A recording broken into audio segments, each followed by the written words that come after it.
सर्वप्रथम सर्वांना नमस्कार. जय हिंद. मी आज या ठिकाणी आपल्या शिक्षण व्यवस्थेवरती बोलणार आहे आणि म्हणजे मला जे आंदोलन चालू आहे खरं तर त्याबद्दल बोलायचे, कारण की मी 8 ते 10 दिवस झालं न्यूज पाहतीये आणि ते न्यूज पाहूनच मला हा व्हिडिओ करायचं आवरलं नाही, कारण की मला ते पाहूनच माझ्या मनामध्ये इतका राग निर्माण झालाय शिक्षण व्यवस्थेबद्दल की अशी शिक्षण व्यवस्था जे विद्यार्थ्यांचा जीवही पाहत नाहीये, जे विद्यार्थ्यांनी अभ्यास केलेला आहे वर्षभर त्याकडे दुर्लक्ष करतोय आणि खरंच जे आपल्यासाठी झटणारे सोनम वांचूक सर असतील, त्याचबरोबर अभिजित दिपके सर असतील, तर ते आपल्यासाठी लढतायत, आपल्या मुलांसाठी लढतायत. भविष्यामध्ये त्यांना या घटनांना सामोरं न जावं यासाठी ते प्रयत्न करतायत, कारण की नीटचा पेपर, एवढा राष्ट्रीय लेवलचा पेपर लीक होणं म्हणजे सोपी गोष्ट नाहीये. देशभरातून भरपूर विद्यार्थी हा पेपर देत असतात. बऱ्याच विद्यार्थ्यांचं स्वप्न असतं की डॉक्टर होणं, आणि अशा पेपर जो आहे तर तो लीक होत असेल तर ज्या विद्यार्थ्यांनी वर्षभर अभ्यास केलेला आहे मन लावून, तर ते खरंच डिप्रेशनमध्ये जातात आणि डिप्रेशनमध्ये जाऊन असे सुसाईडच्या वगैरे घटना होऊन जातात. आणि ज्या विद्यार्थ्यांनी सुसाईड केलेलं आहे त्या विद्यार्थ्यांसाठी हे आंदोलन आहे. आपलेही मुलं आहेत, आपल्याही मुलांना पुढे जाऊन या अशा परिस्थितीला सामोरं जावं लागणार नाही यासाठीचं हे आंदोलन आहे.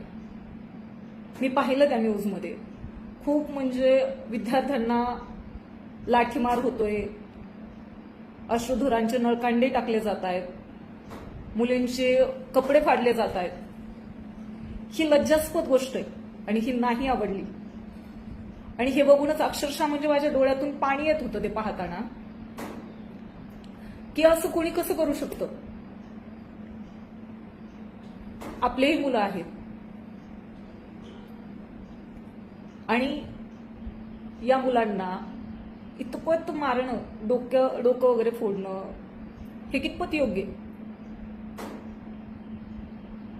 दिल्ली पोलीस जे आहेत तर त्यांना एवढं नाही अधिकार दिलेले की डोक्याला मारणं, लाठीचार्ज करायचं असेल तर ते पायाच्या खाली, पिंजराखालीच करतात.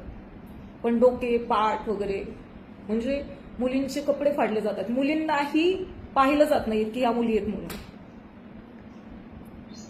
इतपत असं आंदोलन जे आहे खूपच त्यांनी चिरडलंय.